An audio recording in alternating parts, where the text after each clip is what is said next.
Hello everyone, आपका स्वागत है तूफान 3.0 में। आज के दिन शुरू हो रहा है नया चैप्टर लाइफ प्रोसेसेस। मैं हूं रमेश। हर बार की तरह इस चैप्टर को भी हमने छोटे छोटे टॉपिक्स में डिवाइड कर रखा है। तो चलिए आज शुरू करते हैं यहाँ से। आइए जानते हैं लाइफ प्रोसेसेस कहते किसे हैं।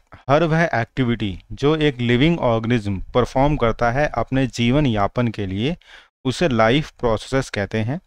ये लाइफ प्रोसेस हमने छोटी क्लास में 6 क्लास में पढ़ा है मिसेस ग्रिन के नाम से। इसमें MRSGREN का अलग अलग मतलब है।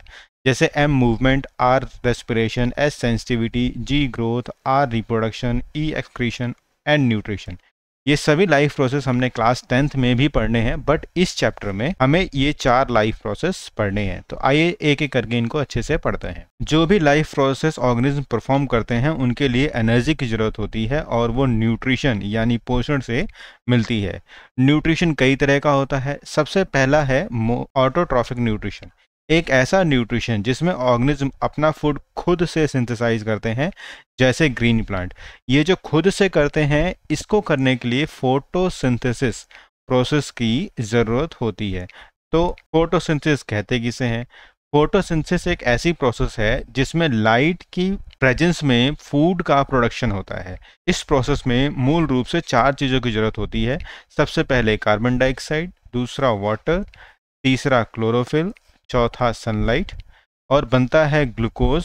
ऑक्सीजन बाहर निकलता है, ये वही ऑक्सीजन है जो हम अपने अंदर ले रहे हैं, और वाटर। कार्बन डाइऑक्साइड मिलता है प्लांट्स को एयर से, वाटर मिलता है सॉइल से रूट के थ्रू, क्लोरोफिल उनके अंदर वैसे ही प्रेजेंट होता है, सनलाइट नेचर से मिलता है, और इस प्रोसेस में ग्लूकोज ऐसा फूड रेडी करते हैं प्लांट्स।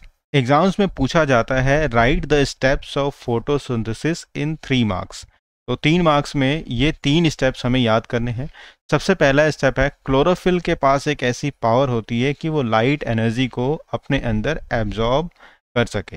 दूसरा स्टेप है, लाइट एनर्जी केमिकल एनर्जी में कन्वर्ट होती है, और वाटर मॉलिक्यूल H2O पानी जो है वह हाइड्रोजन और ऑक्सीजन में टूट जाता है। तीसरा और आखिरी प्रोसेस में कार्बन डाइऑक्साइड का रिडक्शन होता है। मींस ये जो कार्बन डाइऑक्साइड है, ये वाटर H और ऑक्सीजन में टूटने के बाद इसके अंदर हाइड्रोजन का ऐड हो जाना रिडक्शन कहलाता है, और इस रिडक्शन से ग्लूकोज का निर्माण होता है।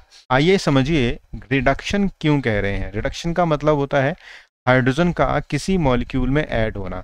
तो यहाँ पर ये जो हाइड्रोजन है वाटर का, वो कार्बन डाइऑक्साइड के साथ जुड़ रहा है, इसलिए कार्बन डाइऑक्साइड का रिडक्शन हो रहा है और ग्लूकोज का फॉर्मेशन हो रहा है। एक इम्पॉर्टेंट बात यह है कि डेजर्ट प्लांट दिन में कार्बन डाइऑक्साइड नहीं ले पाते, क्योंकि स्टोमेटा यानी उनके लीफ के ऊपर नीचे जो छिद्र होते हैं वो बंद होते हैं, ताकि ज़्यादा से ज़्यादा पानी लॉस ना हो सके। यह रात के समय कार्बन डाइऑक्साइड को लेते हैं और एक इंटरमीडिएट बनाते हैं, एक बीच की चीज़ बनाते हैं जो डे टाइम में फोटोसिंथेसिस करने में हेल्प करती है।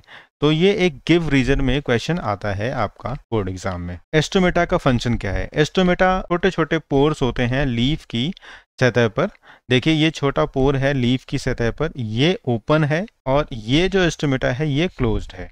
सबसे पहला काम है कि कार्बन डाइऑक्साइड और ऑक्सीजन का आदान प्रदान।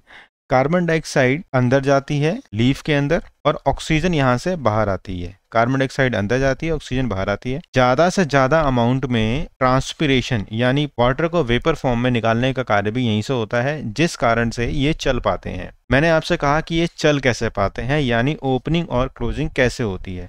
ओपनिंग इनकी गार्ड सेल के द्वारा होती है। ये जो गार्ड सेल्स हैं, अगर इनमें पानी भर जाएगा, इनमें पानी भर जाएगा तो ये ओपन हो जाएंगे, और इनसे पानी निकल जाएगा तो यह क्लोज हो जाएंगे। जब ओपन होंगे तो गैसेस एक्सचेंज होगा, और जब क्लोज हो जाएंगे तो कुछ भी एक्सचेंज नहीं होगा।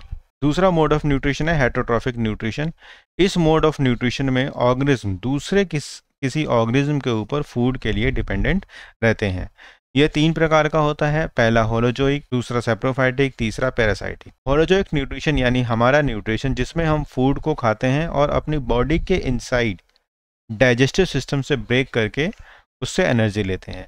जबकि सेप्रोफाइटिक न्यूट्रिशन में ऑर्गेनिज्म सड़ी गली चीज़ों को खाकर अपना फूड ग्रहण करते हैं, जैसे फंगी। पैरासाइटिक न्यूट्रिशन में पैरा मीन्स बॉडी के ऊपर रहकर या बॉडी के अंदर रहकर कुछ ऑर्गेनिज्म न्यूट्रिशन लेते हैं जिसे हम कहते हैं पैरासाइटिक न्यूट्रिशन। आपने देखा होगा एक पेड़ के ऊपर येलो कलर की बेल चढ़ जाती है जिसे हम अमर बेल और कस्क्यूटा कहते हैं।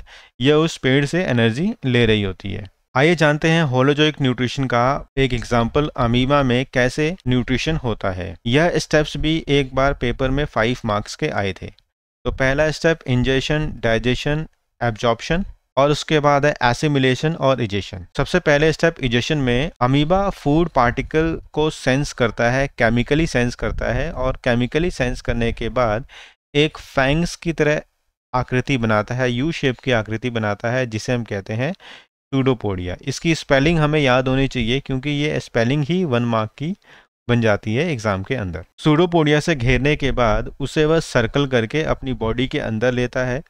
जैसे ही उसकी बॉडी के अंदर जाता है उससे फूड वैक्यूल कहते हैं। इस फूड वैक्यूल में साइटोप्लाज्म, ये जो साइटोप्लाज्म है इससे एंजाइम्स एंटर करते हैं और इसे छोटे छोटे मॉलिक्यूल्स में तोड़ देते हैं।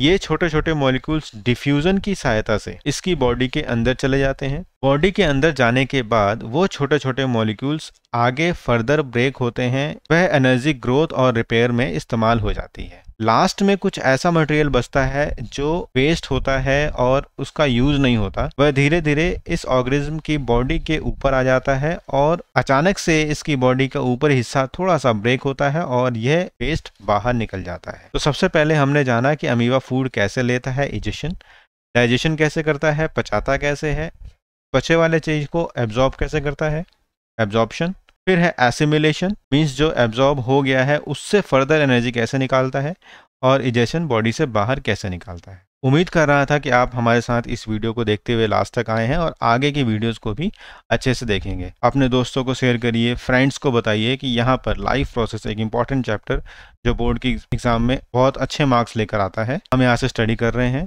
Thank you.